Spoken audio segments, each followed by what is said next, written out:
Boa noite a todos.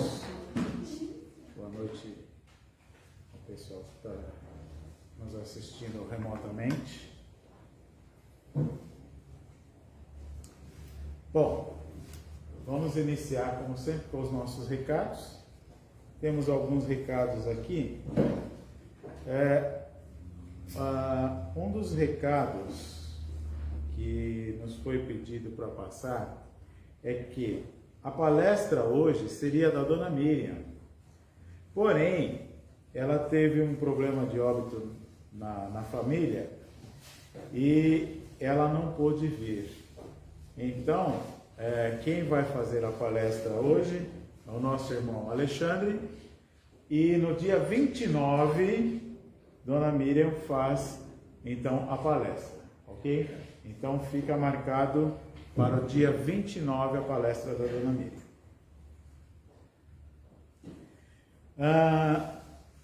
Cursos. Nós ainda temos vaga para os nossos cursos. Nós temos 2 cursos que são online, que é o curso de Conhecimento do Espiritismo, que é um curso bem legal. Ele é toda segunda-feira às 20 horas. E ele é online, totalmente online, que é um curso que fala sobre o Espiritismo no geral. E temos um curso que é o primeiro ano do curso de mediunidade, que também é online, totalmente online, tá? E é às quartas-feiras, ou seja, ainda dá tempo, tá? Nós estamos no começo desses cursos e é bem legal esses cursos. Dá para compreender bem o que tudo quer dizer. Para os sócios, frequentadores, né, e principalmente os sócios efetivos da casa, no dia 18, sexta-feira agora, nós vamos ter a nossa Assembleia Geral, tá? Que é uma assembleia ordinária, ou seja, que é a assembleia que obrigatoriamente temos que ter todos os anos, ok? Mas é bom porque tem muito assunto para se discutir, tá? Então não percam. Esse não é online, tá? Esse vai ser totalmente presencial. Sim, voltando um pouquinho aos cursos, já ia esquecendo. Nós temos o curso de segundo ano, que ele é híbrido, ou seja, uma semana ele é presencial e na outra semana ele é online, ok? Bom, como a gente viu, né, online agora não tem como não ser mais, né? Então ninguém tem mais desculpa para poder, né, não assistir a uma palestra, não fazer um curso, né? Então, peço, né, principalmente o pessoalzinho da internet, que pediram para eu fazer assim: curtam e compartilhem, né, as nossas lives. Essas palestras são muito... Olha, eu particularmente, né, todas que eu tenho visto aqui são palestras assim muito esclarecedoras, né? Digna de qualquer centro espírita, né? Isso não quer dizer que o nosso é um qualquer, né? Nossa casa é muito abençoada. Bom, isso posto, vamos para a nossa psicografia da noite. Essa psicografia foi recebida aqui na nossa casa no dia 22 de janeiro de 22. E diz o seguinte: renovação. Eu fui tratada como uma escrava, uma serviçal. Tinha que fazer tudo o que ele mandava, senão apanhava. Agora me pedem para perdoá-lo. Como? Tenho muitos ressentimentos, muito ódio ainda vibrando dentro de mim. Falam de Jesus, que mesmo crucificado e inocente, não julgou os homens, perdoou-lhes e ainda foi capaz de amá-los mais ainda pelos seus erros. Eu não sou Jesus, foi isso que respondi. Mas sei que guardo o dever do perdão, porque minha consciência se aferventa cada vez que lembro a face desse irmão que não aguento mais esse martírio. Libertar-se do ódio é deixar para trás os acontecimentos tristes que deflagram tanta dor. Peço, me ajudem a perdoar, a esquecer o algoz e pensar na minha própria caminhada para continuar em relativa paz e novos aprendizados. Ouço e rezo o Pai Nosso. Estou em bom lugar, em boa companhia. Rogo forças para a renovação. Aí vem uma nota que é da espiritualidade que diz o seguinte: jovem com o passado de culpa, apesar da dificuldade de superar os traumas, devemos preservar, sabendo que ninguém sofre inocente. Antes o sofrer, restaura a alma de grandes desacertos para novo amanhã. Muito bem. Só mais um recadinho. O Celso pede para avisar que o divulgador, né, está aqui, está aí na mesa. Ele trouxe alguns exemplares para que a gente possa se deliciar, né? Se deliciar com tantas matérias que são trazidas aqui. Ok? Bom, vamos então para a nossa prece.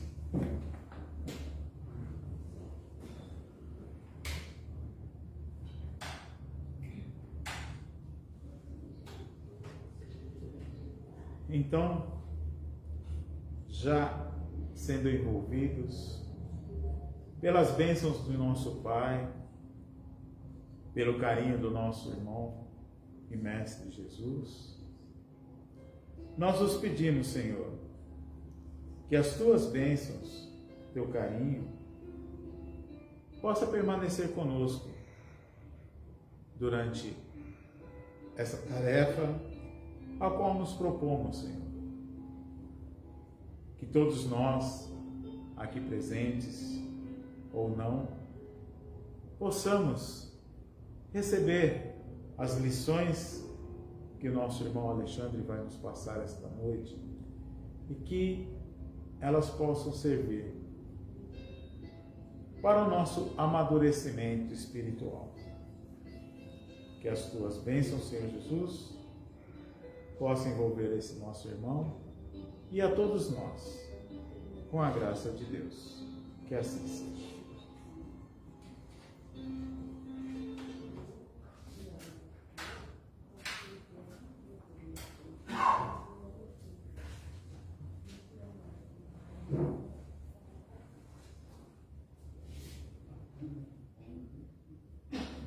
Boa noite a todos. Espero poder substituir a altura da Dona Miriam, né? Ela ia dar a palestra de hoje, mas infelizmente ela teve um problema pessoal. E eu queria começar então dizendo, né, como que se chama, né, a nossa casa. A nossa casa, a gente vê ali na saída, se chama Núcleo de Estudos Espíritas Irmã Milete. E o que a gente estuda, então, aqui? Né? Nós estudamos o que nós chamamos de doutrina espírita. Né? E daí a gente pode se perguntar, né, o que seria uma doutrina? Né? Então, indo lá no dicionário, né, o Aurélio, ele fala que doutrina é um conjunto de princípios que servem de base a um sistema religioso, político ou filosófico. Doutrina é um conjunto de princípios que servem de base a um sistema religioso, político ou filosófico. Muito bom. Então, se doutrina é isso, uma doutrina espírita seria o quê? Um conjunto de princípios espíritas. Só que daí a gente se pergunta, mas o que é um princípio, então? Né? O princípio, né, se a gente for ver lá também no dicionário, é aquilo que dá o início. Né? E esses princípios, né, como a gente aprende aí na nossa doutrina, ela foi determinada, né, foi compilado por Allan Kardec em 5 livros. Livro dos Espíritos, Evangelho segundo o Espiritismo, O Céu e o Inferno, a Gênese, naquilo que a gente professa, né? A nossa fé espírita, ela está baseada nisso, nesses princípios. Porque se eu não me aprofundar nisso, eu fico com aquela fé superficial. Né? O que seria uma fé superficial? Então a gente pode pegar, por exemplo, né? Vamos pegar um outro assunto. Vamos supor que eu queira aprender a cozinhar, né? A fazer comida. Então, como que a gente aprende ali? A gente vai lá no básico, né? Como é que eu faço um ovo cozido? Pego uma panelinha, ponho água, ponho o ovo lá, né? E deixo ferver. Mas quanto tempo? Aí, tem um tempo aí que você deixa, né? Se deixa menos tempo, ele fica cru. Se passa muito, ele começa a ficar meio azulado. Então você vê, a coisa mais básica que tem na cozinha, até para isso a gente tem que ter uma informação ali básica. Quanto tempo eu deixo o ovo? E daí eu vou sofisticando, né? Aí eu começo a aprender a fazer um omelete, um arroz.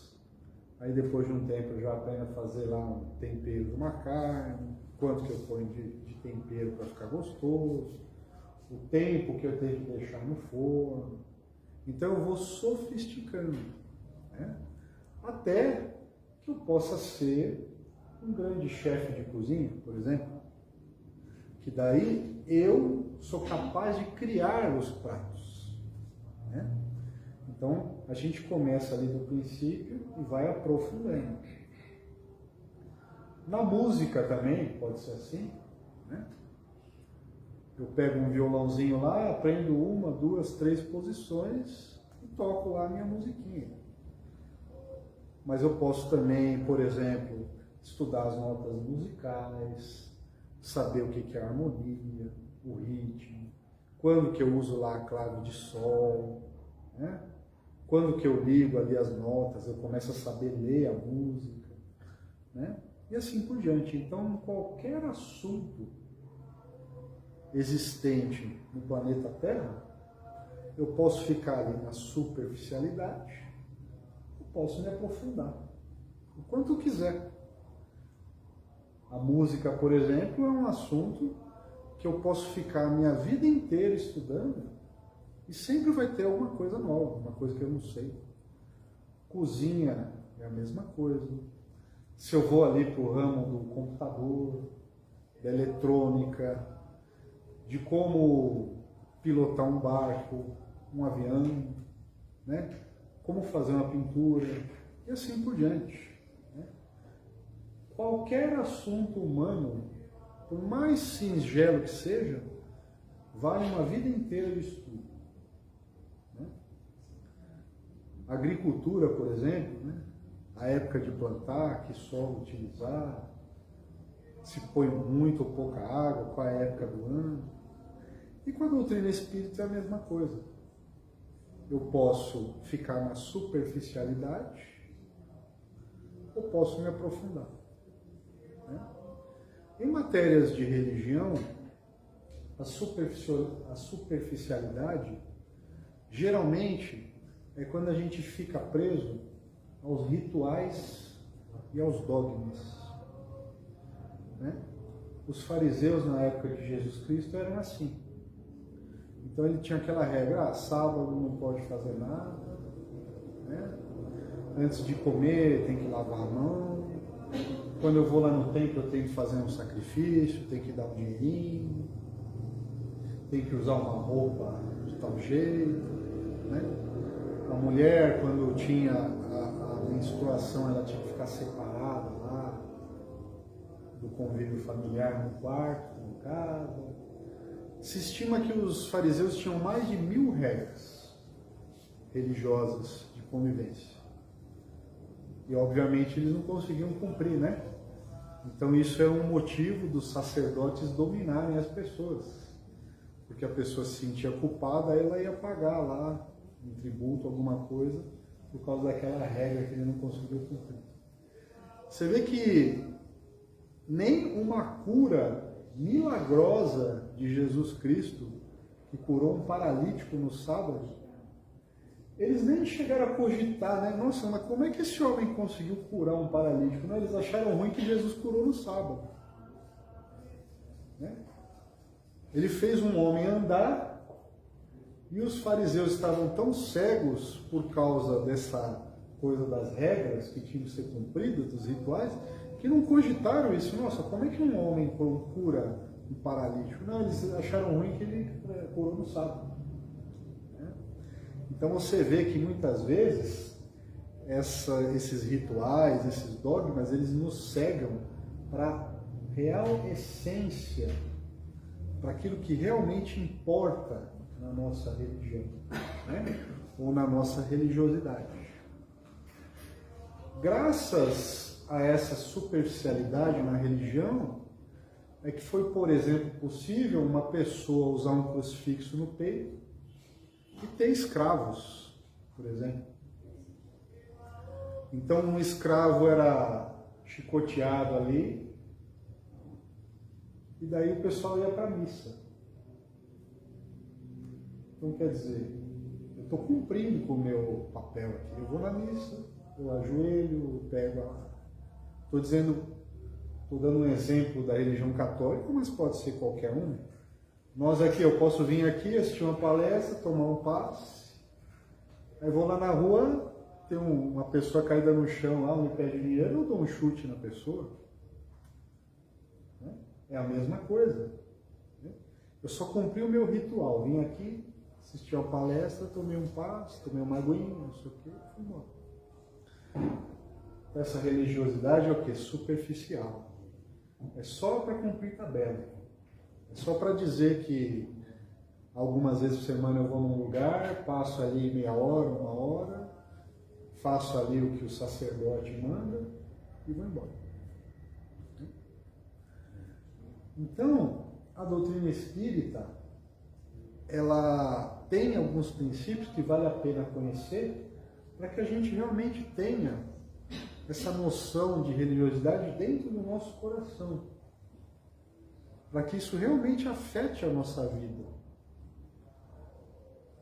Que a minha religião, a minha religiosidade, o meu contato com Deus, não seja só pro forma. Né? Eu lembro quando criança, nunca aconteceu comigo, mas nos anos 80, vinha uma pessoa do censo. Não sei se alguém já passou por isso. Vinha uma pessoa lá te entrevistar, né? Então perguntava, era o censo, né? Perguntava a idade, quantas pessoas tinham na casa e tal. E eu lembro que eu era criancinha, né? Não tinha noção de coisa alguma quase. O censor perguntou, a pessoa que estava fazendo o censo perguntou para o meu pai, qual a religião do senhor, né? Aí meu pai falou, eu sou católico. Aí ele falou, mas o senhor é praticante ou não praticante? Né? Então, quer dizer, o que era antigamente, né? O pessoal falava, eu sou católico não praticante. O que é? Eu só sou da boca para fora. Não vou na missa, não sei de nada. E assim como tem o católico não praticante, tem o espírita não praticante, tem o judeu não praticante, tem o muçulmano não praticante e assim por diante. O que são, né? O que é o espírita não praticante? É aquele que eu descrevi. Ele vem, toma um passe, assiste uma palestra, vai para casa e, né, continua sendo aquela mesma pessoa. Né? O primeiro princípio que a doutrina espírita nos passa é que nós somos espíritos imortais. Né? Então, nós estamos encarnados num corpo, mas nós somos espíritos encarnados e o espírito é imortal, ou seja, ele vai existir para sempre. Então você vê que, além dessa imortalidade, nós também somos filhos de Deus. Nós somos criaturas de Deus, ou seja, nós somos filhos da divindade. Isso nos dá uma autoconfiança, uma coragem de entender que nós nunca devemos ter autopiedade para nós mesmos. Né? Nós temos que ter certeza dessa filiação divina. Nós temos que saber que a morte do corpo é só do corpo. Então, nós continuamos. Né? E quando nós, porventura, perdemos nossos entes queridos, nós nunca devemos ter uma atitude de desespero, de revolta contra Deus. Né? Porque é uma coisa natural. Até hoje, não se tem notícia de alguém que não morreu. Né? Até Jesus Cristo morreu. Ele ressuscitou, né, depois. Né? Mas todos nós iremos morrer. E todos nós, e todas as pessoas que nós conhecemos também vão morrer. Não é um castigo de Deus se alguém morre. Então, nós não devemos nos revoltar e achar que algo está errado quando alguém desencarna. É algo natural que vai acontecer conosco. Né? E esse espírito imortal que somos nós evoluímos com o tempo. Esse é um outro princípio da doutrina espírita. E essa evolução, ela é gradativa e ela é um requisito para que nós nos aproximemos cada vez mais de Deus. E para que nós possamos evoluir, nós temos que desenvolver as virtudes. O que são as virtudes? Virtudes é tudo o que nos aproxima de Deus e do bem. Foram descritas, né, os pecados. Acho que todo mundo conhece os pecados capitais, né? Foi uma criação da Igreja Católica. E as virtudes, nós temos os 7 pecados e nós temos as virtudes que são o contrário desses pecados, que nós temos que desenvolver. Então nós temos a ira. Né? A ira é um pecado, segundo a doutrina cristã. O contrário da ira é o quê? A mansidão. Né? A calma. Controlar as emoções, mesmo nas situações adversas. Existe um texto no Evangelho segundo o Espiritismo que o Espírito fala, é muito falsa a ideia que as pessoas têm de si mesmas, de que elas são daquele jeito e não conseguem se mudar. Geralmente é uma desculpa, né? A pessoa explode, fala palavras que não queria, deixa as pessoas em volta chateadas, tristes, e para ela mesma se justificar, ela fala, mas eu sou assim, eu nasci desse jeito, não consigo mudar. Isso é falso. A gente consegue. O problema é que a gente precisa ter muita força de vontade e perseverança. Mas, se não fosse assim, nós não teríamos sentido, né, na nossa vida. Eu estou condenado a ser uma pessoa que vai sempre fazer o mal para os outros? Não tem sentido, né? Tem o pecado da gula. O contrário da gula é o quê? A temperança, né? Equilíbrio. Então, que delícia, né? Ah, vou lá no rodízio, como lá 1 quilo de carne, né? Um pedaço de boi, um de porco, um filezinho de salmão, um queijinho, um camarãozinho, não sei o quê. Então é uma questão da gente pensar, né? Quantos animais ali morreram, né? Para que eu saciasse ali a minha sangue, né? Para que eu ficasse ali. Né? A gente necessita da carne para viver, normal. Mas eu não posso, né, exagerar. Não só com a comida, mas com tudo. Com a bebida, né? Com as atividades sexuais, né? Com tudo eu tenho que ter equilíbrio. Né? Porque a gula não é só de comida, né? É de, por exemplo, de entorpecentes, de drogas. A mesma vontade ali que a pessoa que quer usar drogas tem é o guloso lá. Né? A avareza, ou seja, o pão duro, mão de vaca, generosidade. Né? Então, eu ser generoso, dividir as coisas, né? Tem gente que é assim, tem uma festinha ali, tem 10 pessoas, tem 10 brigadeiros. Aí a pessoa vai lá, pega 4 para ela, deixa 6 para os outros 10. É errado.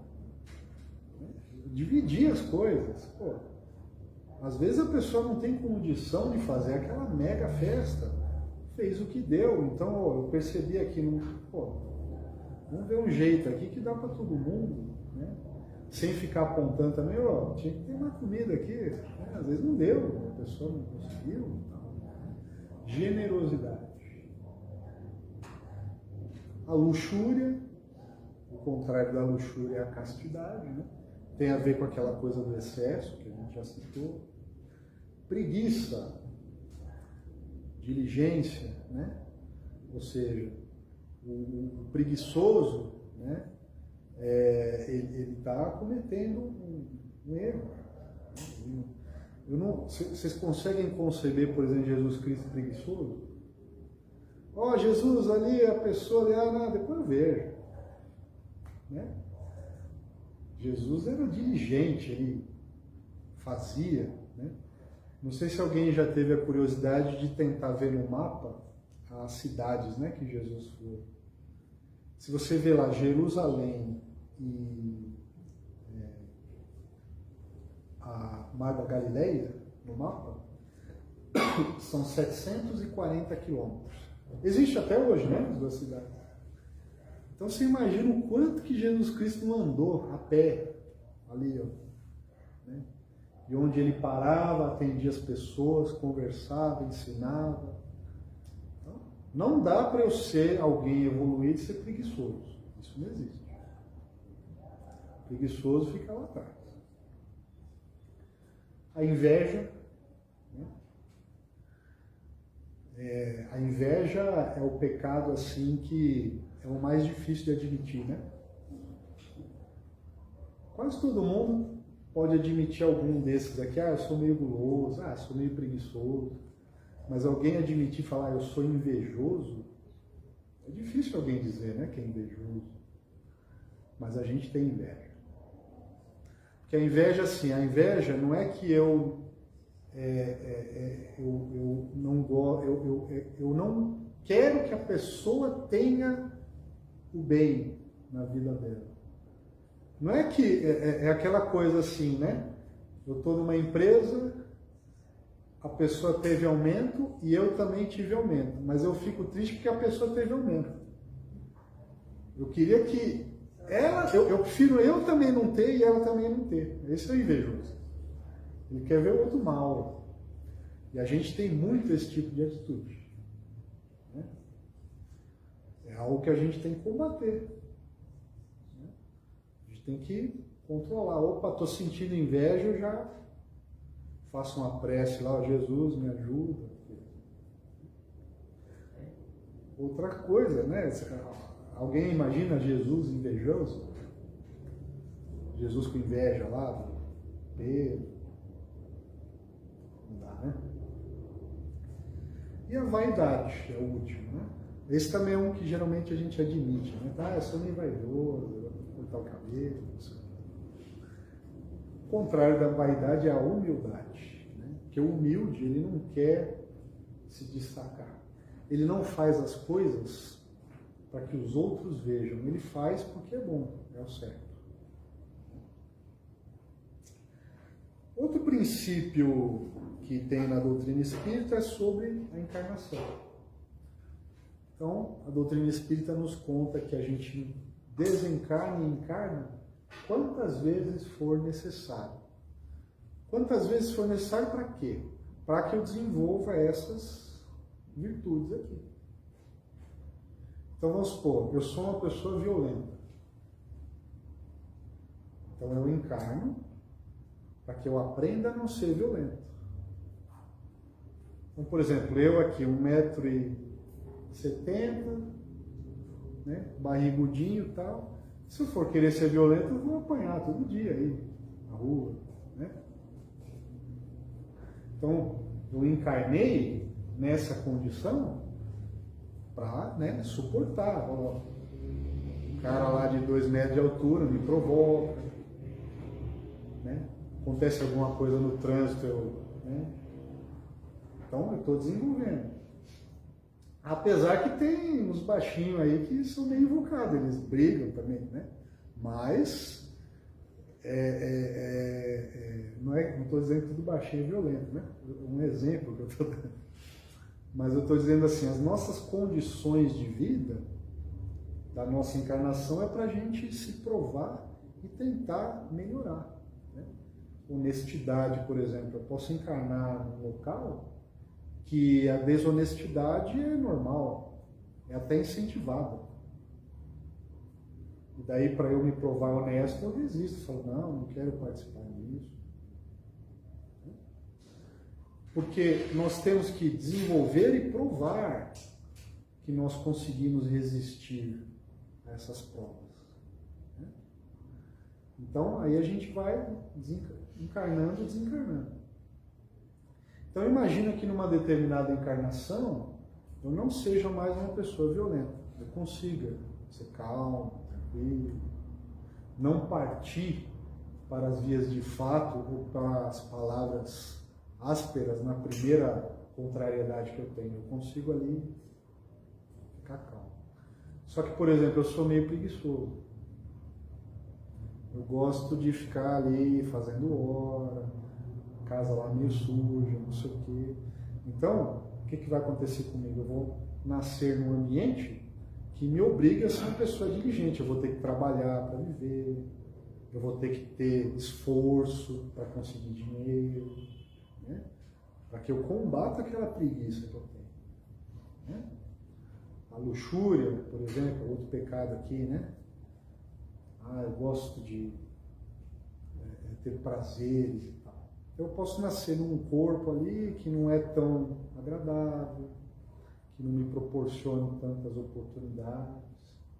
E daí aquelas pessoas muito belas, né, muito bonitas, que são atraentes, elas estão no lado oposto, elas estão se provando para não cair na luxúria, porque a tentação é muito grande. Né? Você ter a oferta aí de pessoas que querem ali ter relações com você, então, tem que resistir. Então, cada defeito que eu tenho que combater na minha vida, onde eu vou nascer, serve para que eu possa desenvolver aquilo. Né? A gente está vendo agora ali as pessoas na guerra. Aquelas pessoas não estão ali à toa. Né? As pessoas que servem, que têm perdas, que passam por uma violência de uma guerra, têm um motivo anterior. Elas estão desenvolvendo virtudes e ressarcindo coisas do passado. Né? Quantas histórias que a gente tem de pessoas que passaram por guerras, de generosidade, de altruísmo. Por exemplo, é o livro Diário de Anne Frank, né? Que mostra o altruísmo, não da Anne Frank, mas de quem escondeu a família. Né?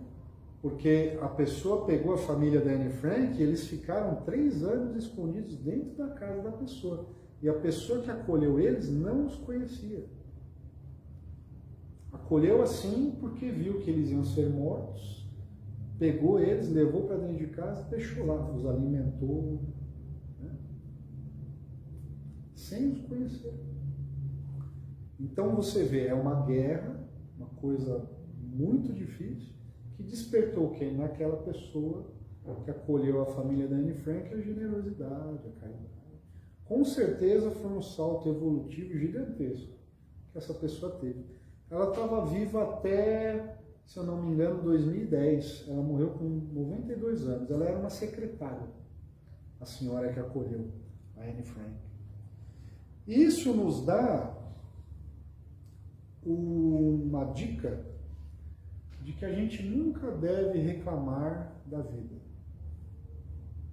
Porque a gente sempre está no local ideal, na condição correta, passando aquilo que a gente tem que passar.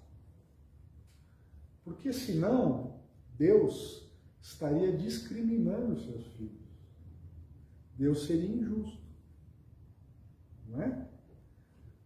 Ah não, aquele ali eu acho mais ou menos, ele vai nascer pobre, miserável, faltando um braço, cego, surdo, numa região de seca. Ele é mais legalzinho, então ele vai ser rico, bonito, nunca vai faltar nada para ele. Será que Deus age assim? Se nós não agimos assim nem com os nossos filhos ali, espero, né? Esse aqui eu ponho no quarto ali, legal. Tá? Esse aqui eu mando dormir ali junto com o cachorro. Alguém faz isso com o próprio filho? Será que Deus faz? Então a gente não pode nunca reclamar da vida. Achar que alguma coisa está errada. Por quê? Porque se isso fosse assim, Deus seria injusto. Né? E um outro princípio que a gente tem, que esse é o principal, né? E é o final aqui da palestra, que o maior modelo de comportamento que nós possamos ter é nosso Senhor Jesus Cristo. Tem uma pergunta no Livro dos Espíritos que o Kardec faz, né? Qual é o maior espírito, o maior modelo de bondade, de justiça que já caminhou sobre o planeta Terra? E ele responde lá, Jesus Cristo. Literalmente. Ele não fala assim, teve vários, mas o maior. Não, ele fala Jesus Cristo. Né? E daí, voltando lá no começo que a gente estava falando na superficialidade, Jesus Cristo, ele não é alguém que nós devemos cultuar, né, ritualisticamente. Né? Ou seja, ele não é uma entidade distante, mística, que eu tenho que prestar homenagens, ficar fazendo orações louvando ele. Ele não precisa disso. Seria muito estranho que Jesus exigisse de nós rituais, né? Acender vela, fazer não sei o quê, dar dinheiro. O que Jesus nos pede? Na última ceia, ele fala para os discípulos: lhes darei um último mandamento, que amai-vos uns aos outros, como eu vos amei. Que bom seria o planeta, né? Se nós nos amássemos. Quer dizer, a mesma coisa que eu sinto por um filho, por uma mãe, eu pudesse sentir por uma pessoa que está caída ali na rua. A gente ainda não consegue fazer isso. Então, o que eu pelo menos posso tentar fazer? Aquilo que eu gostaria que fizessem para mim, eu faço para os outros. Eu gostaria que as pessoas fossem educadas, generosas, que tratassem as pessoas de uma maneira delicada, tranquila, né? Que repartissem as coisas. Gostaria, né? Então eu faço isso para os outros. Não consigo ainda. Pode ser que eu não consiga ainda fazer isso. Então o que eu faço? O que eu não gostaria que fizesse para mim, eu não faço para os outros. Você vê que o fazer é muito mais difícil, né? Porque eu posso, por exemplo, ficar em casa sentado assistindo televisão e não estou fazendo mal para ninguém. Mas sair de casa e fazer um bem para o outro é muito mais difícil. Né? Então você vê que são escalas, né? Amai-vos uns aos outros, como eu vos amei. No caso, Jesus nos amou como? Não querendo nada em troca, né? Ele fez, não consigo. Então diminui um pouquinho. O que eu gostaria que fizessem para mim, eu faço. Ainda não consigo. Diminui um pouquinho. O que eu não gostaria que fizessem para mim, eu não faço. Isso já é possível, né? Pelo menos não fazer o mal para ninguém. Já é um grande passo. Então, esses são os princípios da nossa doutrina, da doutrina espírita. Você vê que aqui eu não falei de nenhum ritual, não falei que você tem que ir para algum lugar tantas vezes por semana, passar uma hora lá, tirar um dia para fazer não sei o quê, usar uma roupa tal, não tem nenhuma proibição, não pode cortar a unha na mão, não pode usar a cor não sei o quê, né? Toda religião tem as suas coisinhas lá. Não. O que a gente precisa ter é o quê? Uma atitude sincera de caminhar em direção ao bem, não fazer mal para ninguém. É isso. Se eu for por aí, eu já sou um cristão. Eu posso até ser ateu, eu posso falar, eu não acredito em Deus. Mas se eu fizer o bem, não fazer mal para ninguém, procurar tratar as pessoas da melhor maneira possível, procurar desenvolver o amor no meu coração, à humanidade, aos outros, eu já sou cristão. É a atitude que manda. E não o ritual, eu ir num lugar. Isso aí não quer dizer nada, né? É claro que ajuda, mas só isso. O que importa é o que eu tenho ali dentro do meu coração. E a maneira que eu ajo no meu dia a dia. Meu vizinho, meus amigos, minha família. Isso aqui não. Tá bom? Muito obrigado pela paciência. Vamos para a prece, né? Boa semana.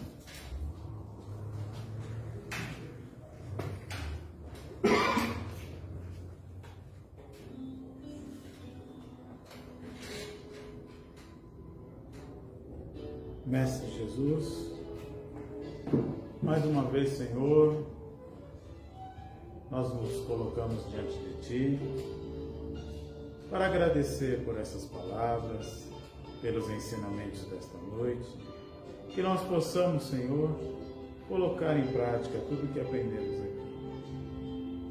Que Teu amor, Teu carinho possa envolver a cada um de nós, envolvendo também, Senhor, nossos entes queridos, nossos lares. E que as tuas bênçãos possam continuar conosco, Mestre, nos trabalhos que se seguem. Que assim seja. Graças a Deus.